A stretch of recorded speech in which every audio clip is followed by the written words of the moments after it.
안녕하세요. 생명존중 힐링TV 오행자입니다. 반갑습니다. 자, 오늘은 강원국의 글쓰기. 자, 2장에서 두 번째 꼭지 들어갑니다.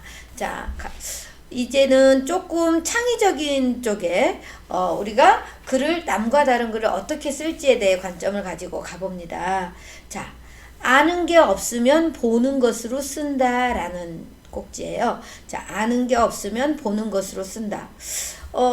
강원국 작가는 이렇게 되게 연애할 때도 되게 아내한테 많이 혼났었다는 이야기인데, 이렇게 같이 만나서 얘기를 하다 보면 그 사람에게만 집중되는 것이 아니라 주변의 이야기들이 자꾸 귀에 들어온다고 해요.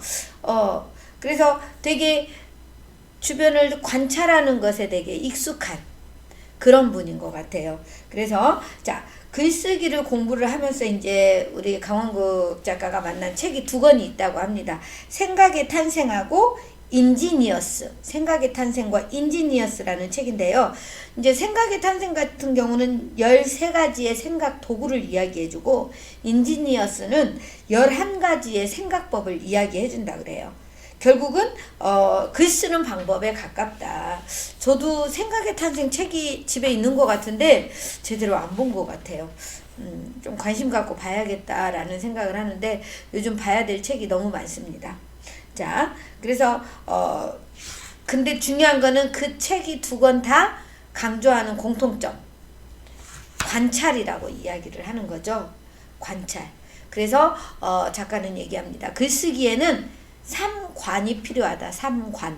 3가지의 관. 첫 번째 관심, 두 번째 관찰, 세 번째 관계. 그런데 이 3관에다 하나를 추가한다면 관점이다 라고 이야기를 합니다.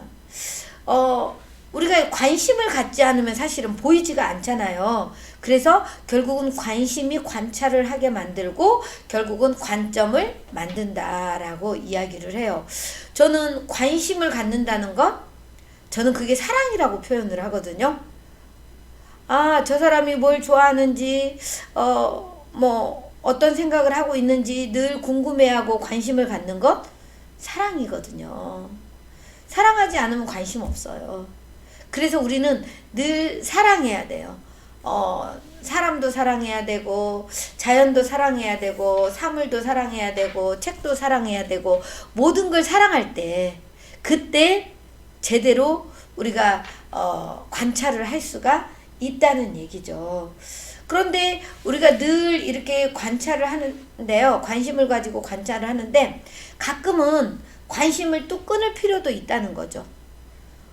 관심을 갖는다는 것은 내 생각과 내 초점이 밖으로 이렇게 맞춰져 있다는 얘기잖아요. 그런데 때로는 안으로 내가 초점을 바꿔야 될 때도 있다는 얘기예요. 그래서 밖의 관심을 끊을 때, 그때 나만의 세계로 또 파묻혀 살 수가 있다. 그럴 때 그런 것들이 필요하다라고 이야기를 합니다. 우리가 이전에 없던 새로운 것, 나만의 것을 만들기 위해서는 관찰을 멈추고 나를 들여다볼 필요가 있다. 그래서 결국 나만의 관점을 만들어야 된다라고 이야기를 합니다. 그래서 우리가 가끔 그러죠. 또 아는 만큼 보인다. 아는 만큼 보인다는 것은요, 그만큼 직접 경험이든 간접 경험이든 그만큼 해봐야 된다는 거죠. 우리가 내가 사랑하는 사람이 있어서 그 사람을 만날 때는 모든 게 그 사람의 중심으로 다 보이잖아요.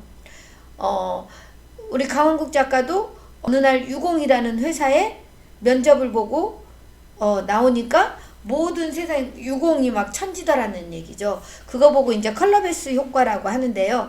한 가지 색깔에 집중하면 그 색 물건만 눈에 띄는 현상을 말해요. 그래서 우리가 무엇을 생각하면 거기에 되게 몰입하면 그것과 연계된 것만 눈에 들어온다는 얘기죠. 그래서 모든 세계는 이제 저마다의 우주가 있다. 밖에서 보면 우리는 알 수가 없다.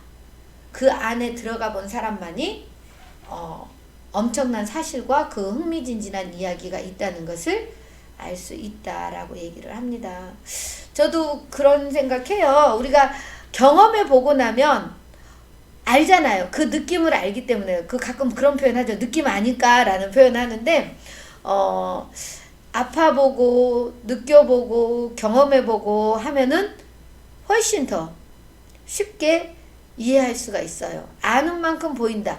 예를 들어서 우리가 어디 여행을 가더라도요. 유적지를 가더라도 미리 그 유적지에 대해서 그 여행지에 대해서 책으로 막 공부하고 인터넷 서핑해서 찾아보고 이러고 가면 그것들이 그 여행지가 눈에 들어오는 게 느낌이 다르단 말이에요. 그런데 전혀 모르는 상태에서 가면 다르죠. 저는 개인적으로 이제 노래를 좋아하다 보니까 가수에 대한 어느 인간적인 부분이라든가 개인적인 요렇게 저기를 알고 나서 그 노래를 들으면 아니면 그 노래에 대한 스토리 작사에 대한 부분 요런 것들을 알고 나서 들으면 느낌이 다르다는 거죠.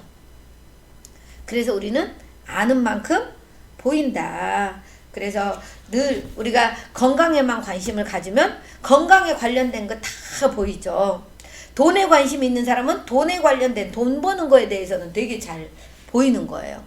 그래서 저는 요즘에 이제 공부에 관심을 갖고 글쓰기에 관심을 갖다 보니까 그런 것들이 계속 또 제 눈에 들어오게 되죠.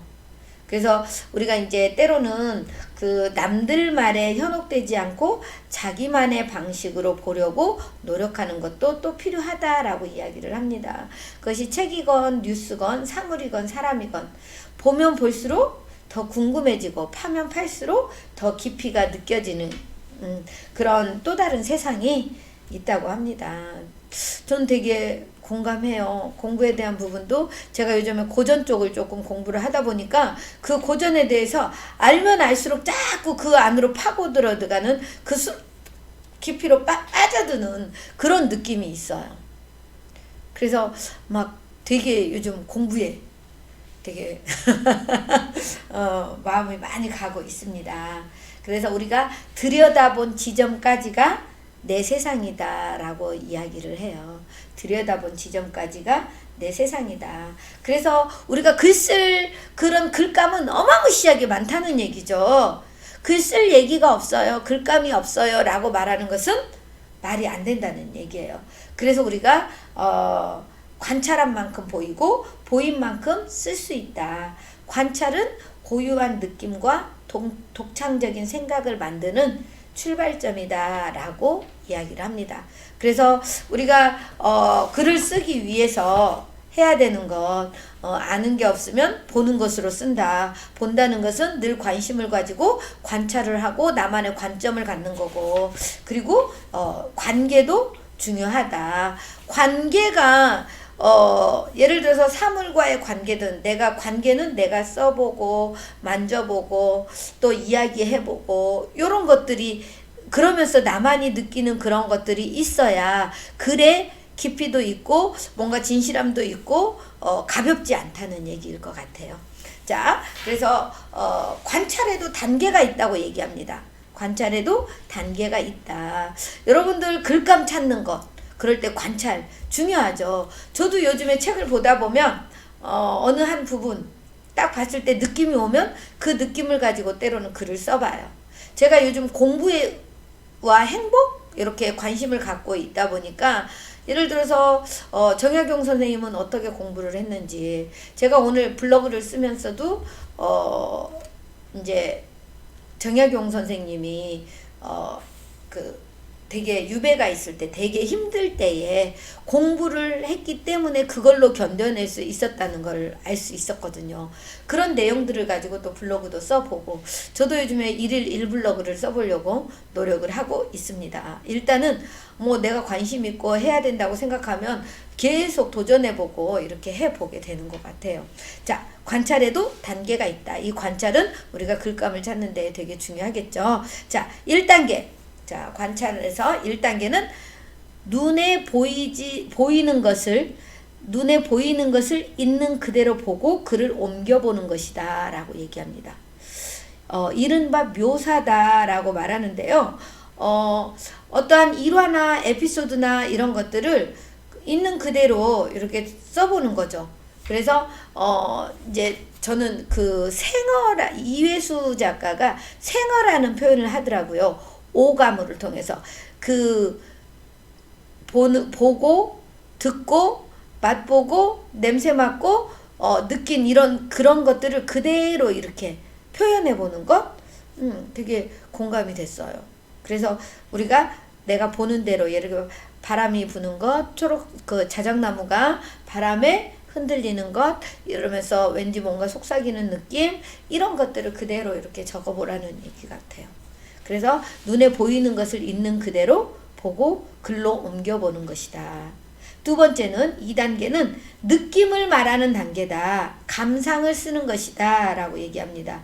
이제 초등학교 때부터 이렇게 좀 강요받아왔던 부분이고, 각종 이제 글짓기 대회 때 느낀 점을 쓰라고, 우리도 이제 독후감이나 이런 거 보면 느낀 점 쓰라고 이렇게 하듯이, 이래 느낌을 쓰는 거죠.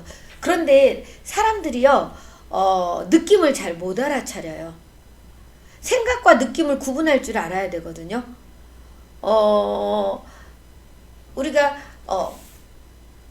옛날에 되게 누구한테 칭찬을 받았던 것을 생각을 하니 되게 자신감이 생긴다.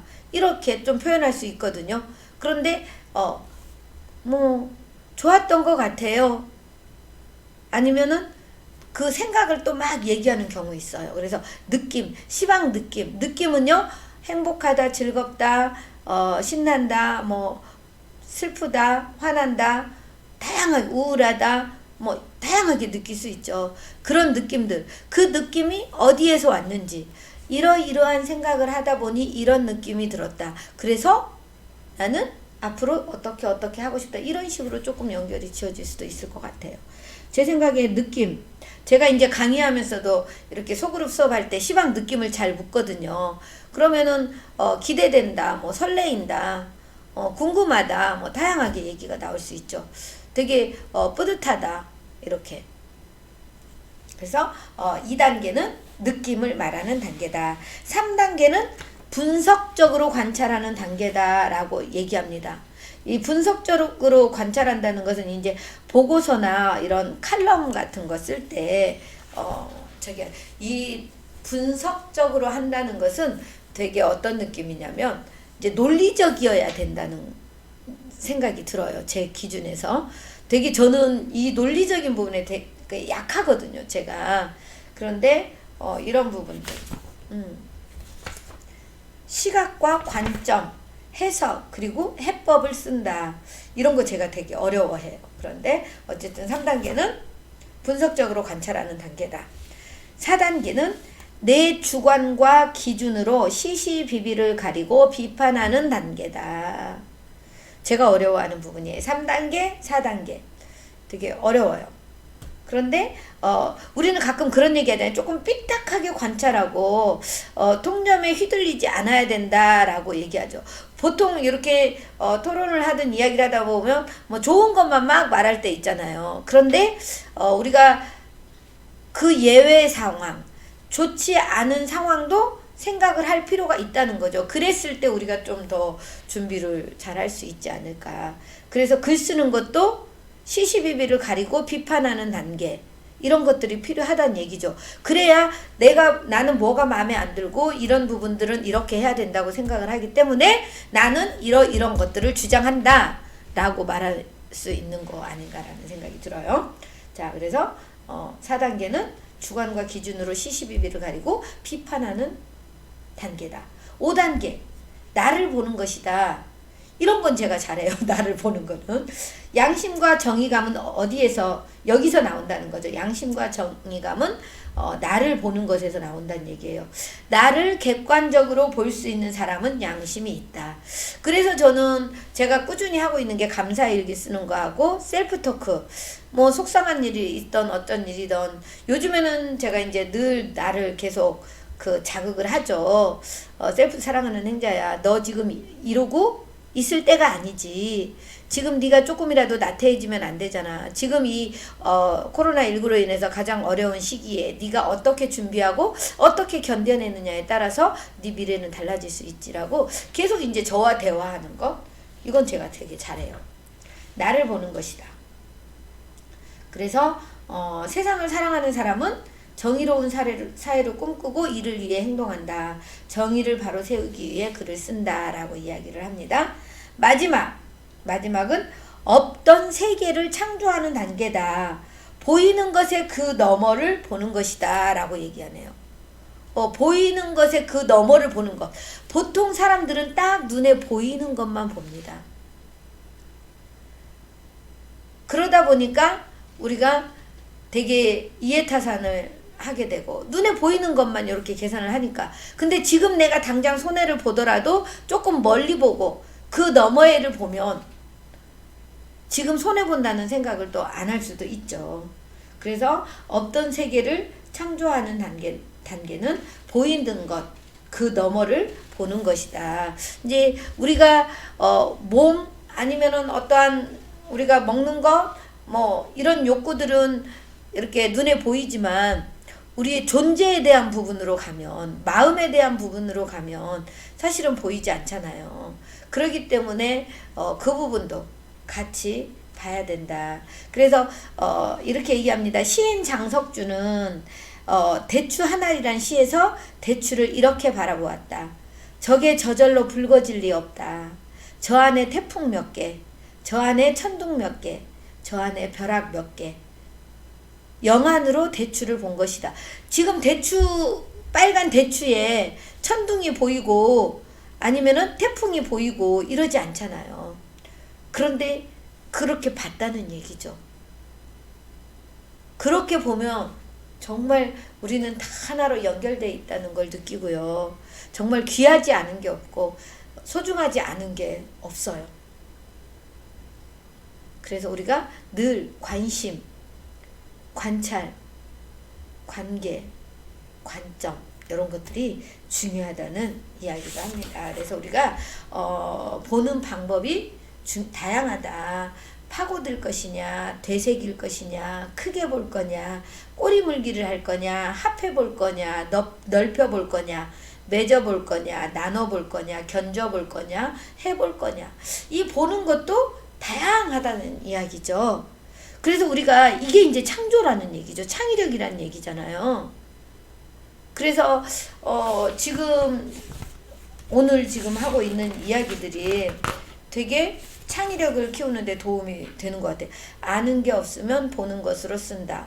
나는 딴짓하는 게 더 재밌다. 그러니까 이렇게 아내하고 이야기하면서도 딴짓하고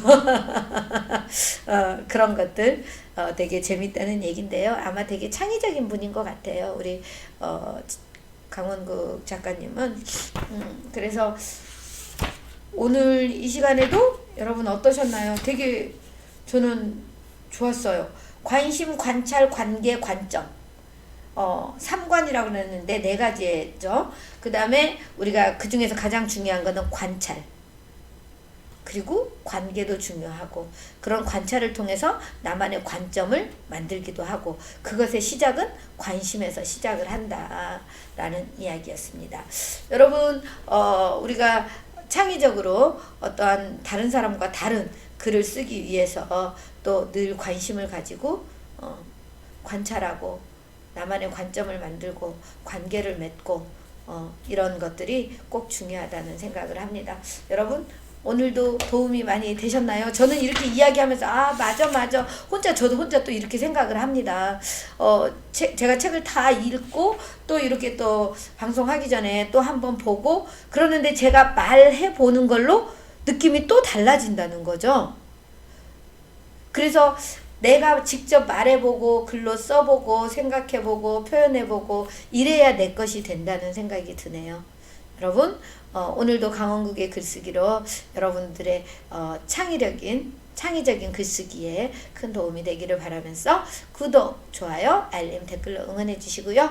저는 또 다음 방송에서 더 좋은 방송으로 여러분 찾아뵙도록 하겠습니다. 고맙습니다. 사랑합니다. 축복합니다.